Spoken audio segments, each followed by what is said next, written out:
جو زبان جنت کی خبر دے رہی ہے وہی زبان ان کے سردار جنت ہونے کی خبر دے رہی ہے، سرداران جنت ہونے کی خبر دے رہی ہے۔ لیکن آپ سے پوچھتا ہوں، اللہ اکبر، بچپنے میں جن کو جنتی جوانوں کا سردار بنایا گیا ان کو محنت کی کیا ضرورت تھی؟ ان کو عبادتوں میں کثرت کی کیا ضرورت تھی؟ اللہ اکبر، ان کو صدقہ اور خیرات کی کیا ضرورت تھی؟ لیکن آپ دیکھیں لمحہ بھر بھی امام حسین کا زندگی کا ایک پل بھی کبھی دین کے مخالفت میں نہیں گزر رہا ہے، کبھی سستی اور غفلت میں نہیں گزر رہا ہے، بلکہ اللہ اکبر ہر لمحہ عبادت، ہر لمحہ عبادت، ہر لمحہ اللہ کو راضی کرنے کی کوشش۔ اللہ اکبر، یہاں تک کہ اللہ اکبر زندگی کی جو آخری شب تھی اس میں بھی یزیدیوں سے مہلت مانگی، آج کی رات دے دو تاکہ ہم کثرت سے قرآن مقدس کی تلاوت کر سکیں، ہم اللہ کی بارگاہ میں سجود نیاز لٹا سکیں۔ میرے آقا علیہ السلام کے پیارے دیوانوں، ہمیں امام حسین کے نام پر کپڑوں کے کلر پر نظر آتے ہیں، ہمیں امام حسین کے نام پر وہ سچا عشق کرنے کا انداز بھی نظر نہیں آتا۔ آج کے بڑی معذرت کے ساتھ آج ہماری جنت کا کوئی ٹھکانہ نہیں، آج ہماری جنت کی کوئی اللہ اکبر گارنٹی نہیں ہے، کسی کے پاس جنت کی گارنٹی نہیں، اس کے باوجود بھی آج ہم بے فکر ہے۔ کہتے مولانا قیامت میں جو ہوگا دیکھا جائے گا، کہتے مولانا قبر میں جو ہوگا دیکھا جائے گا۔ میرے بھائیو آؤ، اللہ اکبر، جن کے رتبے ہیں سوا ان کو سوا مشکل ہے۔ حضرت سیدنا امام حسن بصری رضی اللہ تعالیٰ عنہ روایت فرماتے ہیں، امام حسن بصری فرماتے ہیں میں حج کو گیا، امام حسن بصری کہہ رہے ہیں میں حج کو گیا، جب میں حج کے لیے گیا تو میں نے کیا دیکھا؟ اللہ اکبر، کوئی بندہ ہے، امام حسن بصری کہتے ہیں میں حج کے لیے گیا تو میں نے دیکھا کوئی بندہ ہے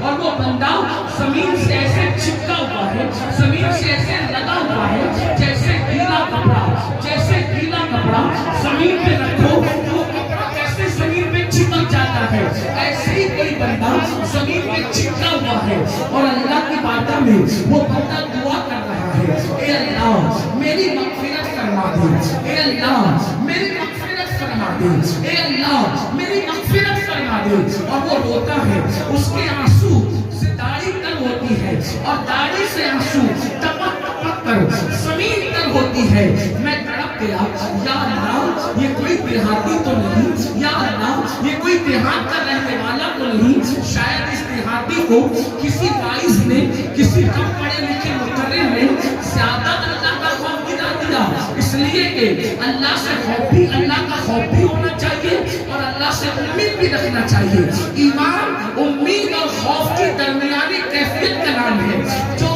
خوف رکھ کر نا امید ہو جائے یہ بھی مومن کی شان نہیں، اور جو امید اتنی کر لے کہ بے خوف ہو جائے یہ بھی مومن کی شان نہیں۔ ایمان امید اور خوف کے بیچ کی درمیانی کیفیت کا نام ہے۔ تو حضرت امام حسن بصری فرماتے ہیں اس رونے والے، اس آہوکا کرنے والے شخص کے حوالے سے میں نے سوچا شاید کسی کم پڑھے لکھے قصہ کو وائز نے اتنا ڈرا دیا اس دیہاتی کو کہ یہ بیچارہ رو رو کر جان نہ دے دے، لیکن جب لباس دیکھا، لباس پہ توجہ دی، امام حسن بصری کہتے ہیں جب میں نے لباس پہ توجہ دی تو اس وقت تو میں نے سوچا یہ لباس تو شہزادوں کا لباس ہے، یہ کسی دیہاتی کا لباس نہیں۔ اس کے بعد سجدے کے انداز نے بتایا یہ کسی دیہاتی کے سجدہ کرنے کا انداز نہیں۔ ایسے میں اللہ سے دعا کرنے لگا، اے اللہ اس بندے کو توفیق دے کہ یہ جلدی سر کو سجدے سے اٹھائے، کہیں اس کی روح نہ نکل جائے، کہیں اس کی جان نہ نکل جائے، یہ مغفرت کے لیے رو رہا ہے، یہ اللہ کے خوف سے رو رہا ہے، یہ اللہ کے عذاب کو یاد کر کے رو رہا ہے، یہ خشیت ربانی سے آنسو بہا رہا ہے، اس کی جان نہ نکل جائے خوف خدا میں۔ میں نے دعا کیا مولا اس کو توفیق دے کہ یہ سر سجدے سے اٹھائے تاکہ میں اس کو سمجھاؤں اللہ کے بندے اتنا نہیں روتے، اللہ سے امید بھی رکھتے ہیں۔ امام حسن بصری فرماتے ہیں لیکن جب اس شہزادے والا تبار نے سجدے سے سر کو اٹھایا، جب سر سجدے سے اٹھایا تو میں اس کی کیا اصلاح کرتا، میں اس کو کیا سمجھاتا،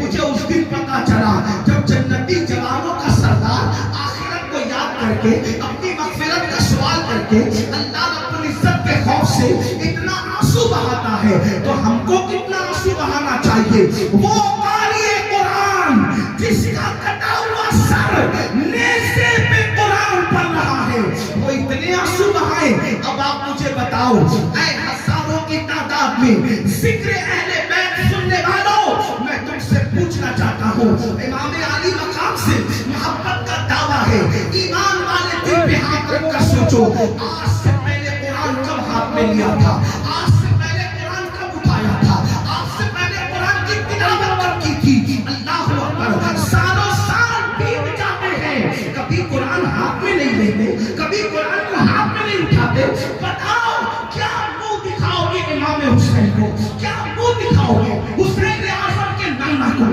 کیا منہ دکھاؤ گے اللہ رب العزت کو کہ مسلمان 3 گھنٹے فلمیں تو دیکھتا تھا, مسلمان گھنٹا سیریل تو دیکھتا تھا, مسلمان گھنٹا جب موبائل پر گیم تو کھیلتا تھا, مسلمان گھنٹا دوستوں کے ساتھ گپ شپ کرتا تھا, اس کو ٹائم نہیں تھا تو اللہ کے قرآن کی تلاوت کے لیے نہیں تھا. صوفیاء کرام فرماتے ہیں بہت سارے جوان تو ایسے ہیں جن کو قرآن پڑھنا نہیں آتا, انگلش سیکھی تاکہ نوکری ملے, توجہ کرنا, انگلش سیکھی تاکہ نوکری ملے, کالج میں گئے تاکہ اچھا رشتہ ملے, مستقبل سنور جائے, یہ سیکھا وہ سیکھا